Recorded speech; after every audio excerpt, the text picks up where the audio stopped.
All right, if you're watching this video, that means you already have the 3 cheat sheets: the chord family cheat sheet, transposing cheat sheet, and the strum pattern cheat sheet. If you don't have those with you, there's going to be some buttons down below that you can click to download those. So make sure you have those, because in this video what I'm going to do is explain how to use them, because I know it might be a little bit complicated if you don't have some explanation. So that's what I'm going to give you here in this video. Now, my promise to you is if you apply everything that you learn here in this video and with the cheat sheets, you're going to be able to play hundreds of songs with what you learn here. Now let's go ahead and get started with the 18 chords. All right, so these 18 chords on the chord family cheat sheet are incredibly powerful, and I want to explain to you why 18 and why these particular 18. So most popular music out there is going to be written in a major diatonic scale, which has 7 notes in it. So if we take that and convert it to the rhythm guitar, where we're not playing necessarily the melody of the music, we're just playing the rhythm, we can take those 7 notes and convert them to 7 chords. So most every song that you're going to run across is going to be written within those parameters of those 7 chords. Now, the 7th chord of any scale is not very common, or it's not going to be held very long. It might show up in the melody, but because we're playing rhythm guitar, we're never going to actually go to that chord. So we can just scratch it, and that leaves us with 6 actual usable chords in each chord family. So if we can narrow down the chords to 6 chords per family, how many families are there, or how many scales are there? Well, there's going to be 12 that you can play music in, and you've got, A through G, which are 7 scales right there, but then you also have 5 sharps on top of that. So there are 12 different families that you could play in, or 12 different scales that you could play in. But with the power of the capo, we can eliminate all but 3, and that is the G, E, and C chord families. And with just those 3 in the capo, we can play in any major key without putting our capo higher than the 4th fret. And so that is why I recommend people learn the 6 chords in the G, E, and C chord families first, and that makes a total of 18 chords. Now, you'll also notice that some of the chords on the chord family cheat sheet are different than maybe some of the ones you might be used to. For instance, the C add 9 in the G chord family, we're going to be using that instead of the traditional C. And let me explain why I include these variations. All music is going to be made of a combination of different chords, and so it's always best to try to learn chords as a family, because you're going to be transposing from one chord to the next a lot. And so, depending on what key you're playing the song in, it's best to be able to learn chords as a family, as a unit. And so with the C add 9 example, if we go from G to the traditional C, you can see what a big jump that is. A big change in shape, okay? Everything is changing. Every single one of my fingers is moving, and the whole shape of even my hand is moving. My wrist has to move, and everything has to move to get to that C. But instead, if we were to use the C add 9, all we need to do is take our 1st and 2nd finger and shift them each down 1 string. Okay, that is such an easier transition to make rather than the traditional C. So what this allows you to do is it allows you to play a C chord, but at the same time keep some similarities with the root of the chord that we're playing in, which is G, okay? And that's going to make transitioning so much easier, and it's also going to create a unified sound overall when all these chords are played together, because they bear those similarities with each other. Now, I get a lot of questions from people, well, can I play the traditional C instead of C add 9? Yes, you can. Any of these variations in here, the C add 9 or the E minor 7 or the D over F sharp, or even in the C chord family, the F over C, any of those that are a variation, you can replace them with the traditional way to play those chords if you want. But I include these in here if you are brand new to the guitar and you're not comfortable with any chords, then these are the chords that I recommend you learn first, because they're going to make transitioning a whole lot easier, which is a very, very big obstacle for a lot of beginners. And that's why I teach my students to start with these, because they're going to give you the most playability with the least amount of effort. And then after you get some songs under your belt and you've got some encouragement, motivation, then you can, add to your library of chords as you go. Transposing is an amazingly powerful tool, and if you don't understand how it works, I want to explain the capo to you before we jump into the cheat sheet. So let's say I'm playing a song in the key of G, and I'm using the G chord, C add 9, and D over F sharp from the chord family cheat sheet. I could play it that way, but what I could also do is use my capo put it on the first fret of the guitar, and then play the same chords, but now I'm shifted up, okay? So basically my capo is acting like the bridge of the guitar, okay? So now instead of playing here, where my first finger is on the first, second, third fret, I'm now doing the same thing, but now this is the first fret, and so we have 1, 2, 3. My fingers are still, the second finger is still on the third fret there. And so now this is my G. I'm playing the same chord, but now instead of the key of G, I'm now in the key of G sharp. Now I could keep doing the same thing. I could move the capo up another fret, and 1, 2, 3, put my second finger on that third fret there, and play the same G chord, but now I'm in the key of A. And I could do that again and again, and every time I move the capo up and play that same G, I'm in a different key.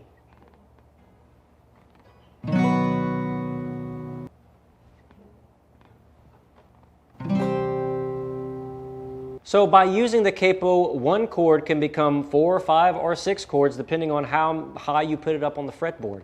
So you can begin to see the power of using a capo and how it really unlocks a lot of possibilities. So the way the transposing cheat sheet is set up is it's set up in ascending order in terms of pitch. We're going to start at the very bottom of the page on C, and we're going to go up in pitch all the way up to B, and then it repeats again, right? If you were looking at the piano, C is typically the middle of the piano, and it's going to go up in pitch, da da da da da da da da, from C all the way up to B, and then it repeats again with C. And so that's how this transposing cheat sheet is set up visually in ascending order in terms of pitch. And it's going to cover all 12 of the possible major keys that you could play in. So let me give you an example of how you might use this. So let's say you're looking up a song you want to play online, and you find the chord chart for it, and it's in B flat. Now, trying to play that on the guitar is going to be a challenge. But what you could do instead is transpose it into one of the 3 chord families from the chord family cheat sheet, G, E, and C. So the way you would do that is you would find the B flat family or the B flat key on the cheat sheet by finding that root note, right? The B flat note all the way on the left side. And you're going to find that, and then you're going to want to transpose it into one of the 3 chord families, G, E, or C. And the way you know which one you should do is the main chord families are going to be color-coded, okay? So G is in blue, E is in green, and C is in red. And so what you need to do is find where does the B flat fall into, what color is it in? And you'll notice that on the transposing cheat sheet, it's in blue, okay? And so what you're going to do is you're going to transpose this into the key of G, or into the G chord family. And if you look at the little number right next to B flat, you'll see G3. And what this means is that you can play in the key of B flat if you put your capo on the 3rd fret and you play with the G chord family. So if I take my capo and I put it on the 3rd fret and I play a G, that's actually the key of B flat. So let's say that song I found online in the key of B flat uses the chords B flat, E flat, and F. All I need to do is compare those to the G chord family. So B flat becomes G, E flat becomes C add 9, and F becomes D over F sharp. And so now those are the 3 chords that I'm going to use with my capo on the 3rd fret, and I'm going to be in the key of B flat, and so I can play along with the artist online if I want to, and I'll be in the right key. Now you'll notice for the 3 major chord families, G, E, and C, if you look across them, you'll notice some little numbers and letters underneath some of the chords. Like in the G chord family, the C has add 9 underneath it. And the D has over F sharp underneath it. And all that is there to let you know that those are the variations that I recommend you play. Rather than the traditional C, you could play C at 9. Now, of course, you could play the traditional C if you wanted to. And so that's why I just added the variations underneath each one of those chords so that you can choose if you want to play the traditional chord or if you want to play the variation that I recommend you play from the chord family cheat sheet. Now, another way that you could use this cheat sheet is to transpose a song into a key that's more easy for you to sing in. So let's say you're playing the song Amazing Grace in the key of G, okay, which is going to be the chords G, C add 9, and D over F sharp. Okay, and you're playing it in the key of G with the G chord family. You're not using a capo or anything, but it's too high for you to sing, okay? So you want to bring it down, but you can't go any lower, right? Because you're at the very bottom of the guitar. You're not using a capo. So in order to go down from there, what you could do is take a look at the transposing cheat sheet, and you'll notice that the next key down from G is going to be G flat or F sharp. And you can go down from there in terms of pitch. But if the song is just enough too high for you, you just want to bring it down a half step to G flat, you surely don't want to try to play the song in the key of G flat. Those are going to be some crazy chords for you. But what you can do is take a look at the transposing cheat sheet, and you can transpose the song into the E chord family, and then you could take your capo and put it on the 2nd fret, and you'll be in the key of G flat. So now instead of G, I'm going to play E. Instead of C add 9, I'm going to play A2. And instead of D over F sharp, I'm going to play B suspended. And because I have my capo on the 2nd fret, I'm actually in the key of G flat. So as you can see, there's a lot of great things you could do with this transposing cheat sheet. And once you can understand how to use it and how to use a capo as well, it's going to unlock a lot more potential for you in terms of what you can play with just a few chords. Now, I know strumming can be a huge challenge for a lot of people, and so that's why I want to simplify it down as simple as possible.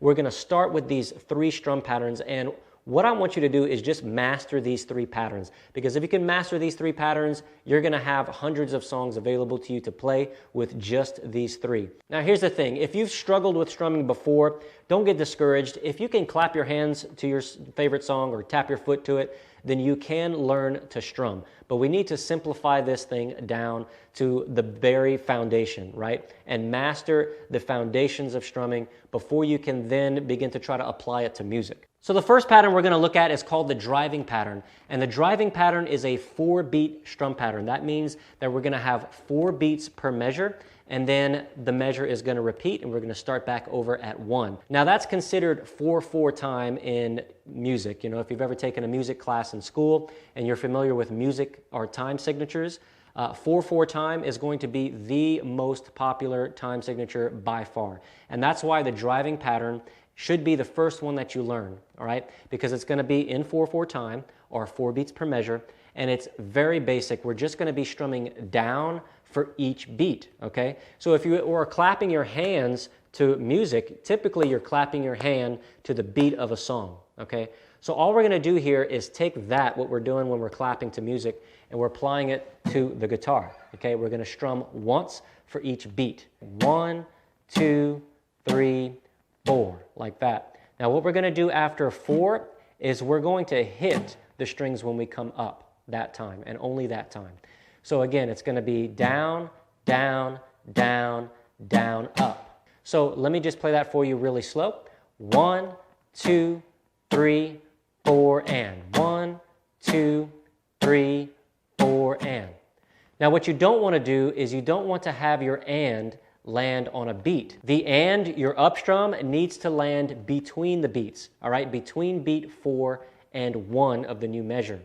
Now, this is a mistake a lot of beginners make. They'll do 1, 2, 3, 4, and, right? Where basically the and becomes another beat. And in order to make that mistake, you actually have to break the rhythm of your hand and slow your hand down in order to hit up on a beat. And that's not what you want to happen. You want your hand to always be moving in the same tempo. It's always moving at the same tempo, okay? It's never going to stop moving at that tempo. 1, 2, 3, 4.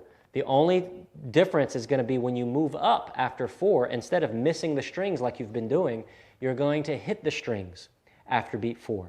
1, 2, 3, 4, and. 1, 2, 3, 4, and. Now that's what I want you to do right now to practice this pattern. Just mute your strings. Don't try to play chords and this at the same time. You need to master the pattern, get it set to memory before you try to apply it to a song. So all you do is mute your strings and just do that pattern until you get it memorized. 1, 2, 3, 4, and. 1, 2, 3, 4, and. Count the beats out loud like I'm doing. Once you have a handle on that, then you can try to add the dynamics. And what the dynamics are going to do, it's going to add some variety to this pattern and make it less monotonous and boring, okay? So what we're doing is we're strumming harder or more intensely on beats 1 and 3. So every other beat, we're strumming harder. On 2 and 4, we're going to be strumming softer. And for 2 and 4, when we're strumming softer, we don't even have to hit all 6 strings, okay? We can get away with just hitting 2 or 3 across the top. So once I add my dynamics, it's going to sound like this. 1, 2, 3, 4, and 1, 2, 3, 4, and 1, 2, 3, 4, and 1, 2, 3, 4, and 1. So again, remember to take your practice like that and just practice the strum pattern without having any chords in it. Just mute your strings and practice that pattern. Now the second pattern we're going to look at is called the folk pattern, and this also is a 4-beat strum pattern. And we're going to have 4 down strums, just like the driving pattern, but we're going to add an up strum after beat 3 and 4. Okay, so we're going to have 2 up strums in there. So again, that's going to be 1, 2, 3, and 4, and 1, 2, 3, and 4, and. But what's really going to set this pattern apart is where the emphasis is added, okay? So remember, on the driving pattern, our emphasis was on 1 and 3. We strummed harder on 1 and 3. But for this pattern, it's going to be the opposite. We're going to be strumming harder on 2 and 4 and softer on 1 and 3. In fact, for the first beat of each measure, we're just going to be plucking 1 string, which is going to be the first note of the chord. So let me give you an example. Let's use the G chord for our example. The first note of that chord is going to be the G note, which is your low E string, okay? So for beat 1 of the folk pattern, we're just going to pluck that string by itself, okay? Just for beat 1. So we have 1, 2, 3, and 4, and 1, 2, 3, and 4, and 1, 2, 3, and 4, and 1, 2, 3, and 4, and 1. Now, you'll want to pay attention to chords that don't use the low E string. For instance, the C add 9 in the G chord family. You need to start your strumming on the A string, not the low E string. So you need to start that strumming for the folk pattern right there, okay? And a good thing to keep in mind is to use your pinky. You can place it on the body of your guitar, and that'll act like a little anchor or a gauge to where you can always be aware of how far your hand is from the strings. The last strum pattern we're going to look at is called the swing pattern. Now this is a 3-beat strum pattern, so we're going to have 3 down strums and then an up strum after beat 3, and then it repeats. So it's very similar to the driving pattern in the sense that we have only down strums with an up strum at the end of the measure. Now, similar to the folk pattern, we're also going to just pluck the first note of the chord for the first beat of each measure. So again, using G as our example, the first note of that chord is going to be the G note, that low E string. So for beat 1, I'm just going to pluck that string by itself, and then we have 2, 3, and 1, 2, 3, and 1, 2, 3, and 1, 2, 3, and 1, 2, 3, and 1. So again, when you're practicing this pattern, just mute your strings and practice it by itself first without any chords.